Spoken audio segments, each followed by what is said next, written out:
Okay, today on MVA Mobile, we're going to show you how to replace the water pump on this '88 Chevrolet pickup. The first thing we're going to need to do is remove this upper fan shroud. There's 4 bolts here, but there should be 3 unless you have damage and they have to put another one in to hold it. We'll take these out. There's 4 here. There's 2 down on this side and 2 down on this side. One thing I forgot to mention, we're going to have to pull the belt off to replace the water pump. You want to look around here. There's a diagram on most vehicles that'll show you how the belt configuration comes off and goes on. You want to point that out to begin with and make sure you get the belt on and off the correct way. Okay, we've removed all the bolts from the upper fan shroud. It's just a matter of removing. You just remove it by pulling it straight up. Okay, the next step, we're going to need to remove, there's 4 bolts that hold the fan on. They're located right here behind the fan on the front of the water pump. They hold the water pump pulley, the fan, and the clutch on. You don't want to take these all the way off, just loosen them just enough so you can turn them with your hand, because if you take the belt off first, you're going to have a hard time holding this pulley to loosen those, and the fan spins free, so you can't hold it that way either. We'll get that. We've got those loose, so now we're going to take the belt off. Okay, to take the belt off, you're going to need to put a socket and a ratchet on this bolt here on the tensioner, or if you have a longer wrench you can use that also. What you want to do is get it on there. You don't want to let it down too far, just enough to be able to pry this up and pull that belt off, and then let the tension off. If you raise it up too far, this will get caught and you won't be able to get your ratchet back off of there.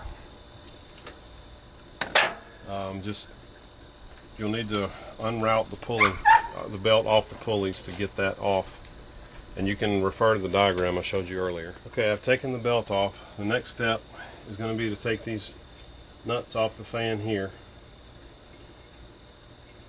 and this is fairly simple. It should spin right off with your fingers.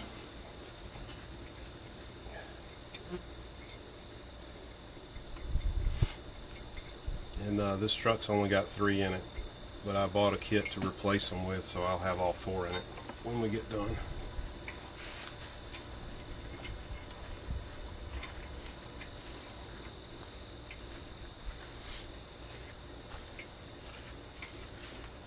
Okay, those are off. Now, all you do is you just pull the fan off straight off the front like that. And you can see right here there's only 3, like I was talking about. Next, you just pull the pulley off. Now, the reason we're replacing this, if you can hear that, the water pump is falling apart. You can also see I took the radiator cap off to see how much coolant was in there. But you can see it's leaking from the same place where it's falling apart, right here in the center. The next thing we're going to do, there's not much fluid in there, so the next thing we're going to do is we're going to put a pan underneath the drain for the radiator, which is here, and we are going to drain out the fluid that's in there. So let me get my drain pan and we'll do that. Okay, I took the drain out. It's just a plastic piece like this. A lot of times you don't have to take it all the way out, but I just took it out to get any debris that might be in there out. We've got our fluid drained out. The next step, this is our water pump here. There's a bracket here that goes from the AC compressor and then attaches to the water pump here, attaches to the smog pump right here. So we're going to have to take that off. It's 3 bolts to access the bolt here for the water pump. In the process of taking this bracket off, there's a bolt here that is behind this pulley. So I've taken this piece of wood here and wedged it between these two pulleys to hold this one still so that I could loosen these bolts here. So take that off. Now we're going to need to remove the lower radiator hose, which is attached to the water pump here. We'll remove this clamp just with a flathead screwdriver, and then we will take this hose off there. Okay, I've got the clamp off, and I've just let it fall down the hose to rest down here so I don't lose it. I wanted to tell you, sometimes these hoses are hard to get broken loose from the metal parts from the heat. This one's pretty easy, but a lot of times I take a screwdriver and pry it down in there and work around it to break the seal that the heat's formed. So we're just going to pull that off and try to pry it around the side here to get it out of the way. Put it behind the smog pump. The next thing we're going to do, we have to remove the 4 bolts here.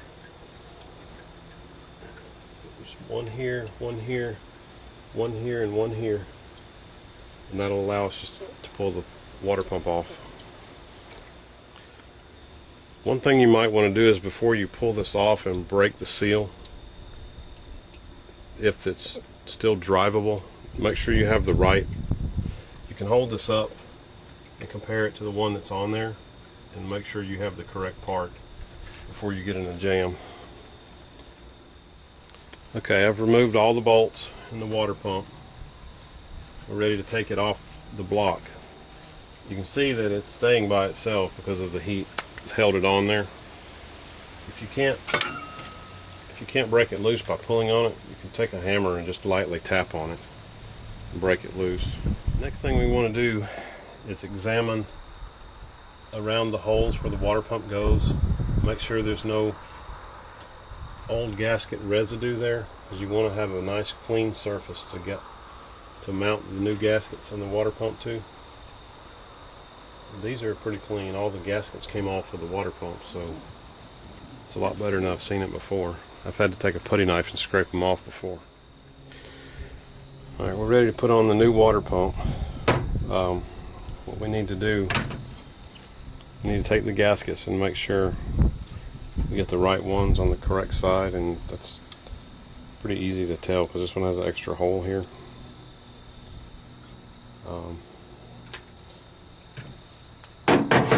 With that said, what I like to do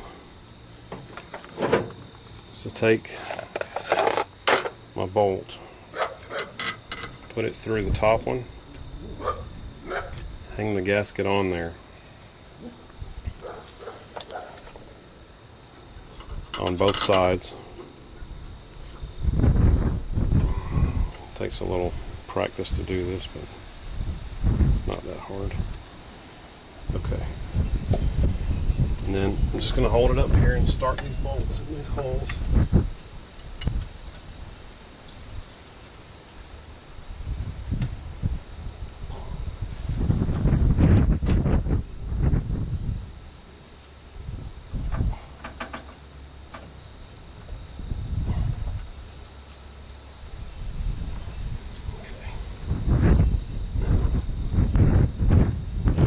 Back there on the gasket and make sure that I get the other bolts through those holes there. You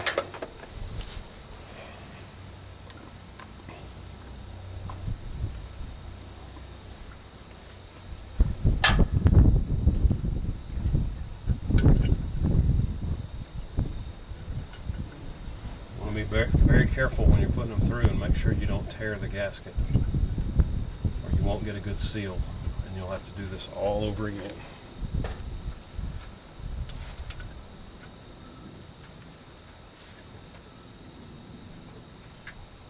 So make sure it's lined up behind the water pump.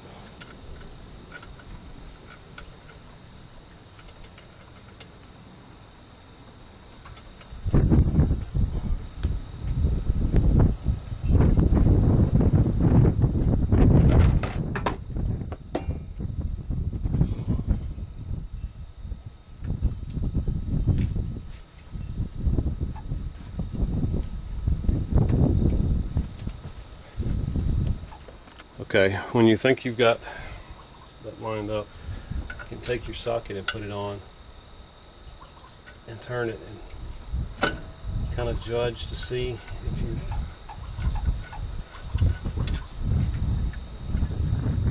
got them lined up correctly, and that one does not feel like it's lined up, so I'm going to have to pull it back and try again.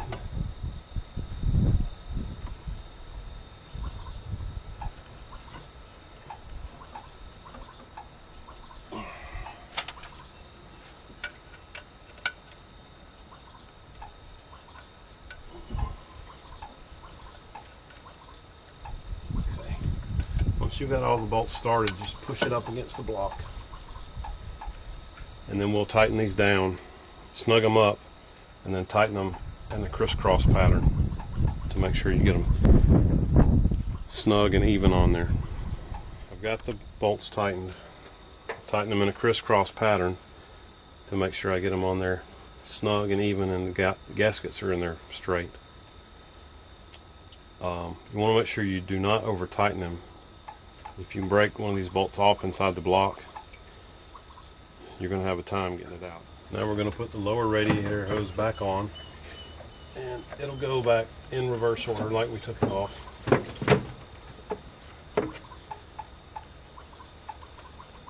So I'll tighten this clamp down and we'll be back. Okay, I've got the lower radiator hose on. The next thing would be to put this bracket back on here. Okay, I've replaced this bracket here. The next step is to reinstall the pulley here. Okay, I've got the pulley on. I've got the bolt snug tight with my finger.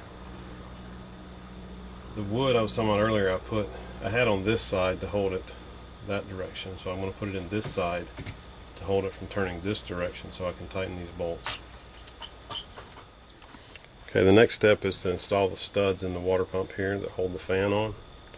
So I've got the stud from the old water pump, so this is a assorted kit, so you're going to have to just look through here and compare each stud to what you have and find the ones that are closest to what you need, and make sure that they will screw into the water pump there.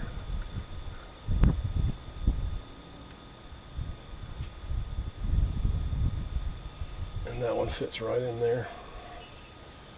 And if the old one was in there, just hold it up to compare. It would be the same length as what was in there, so these are the correct ones. So you just go through and find the ones you need and put them in.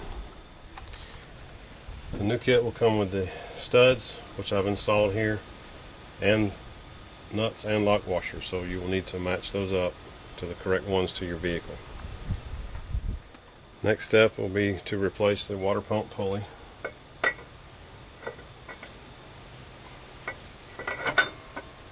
Like so.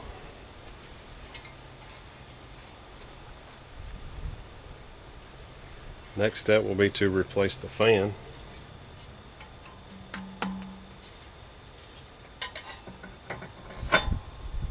Like so. And we will put our lock washers and nuts on there and tighten them up.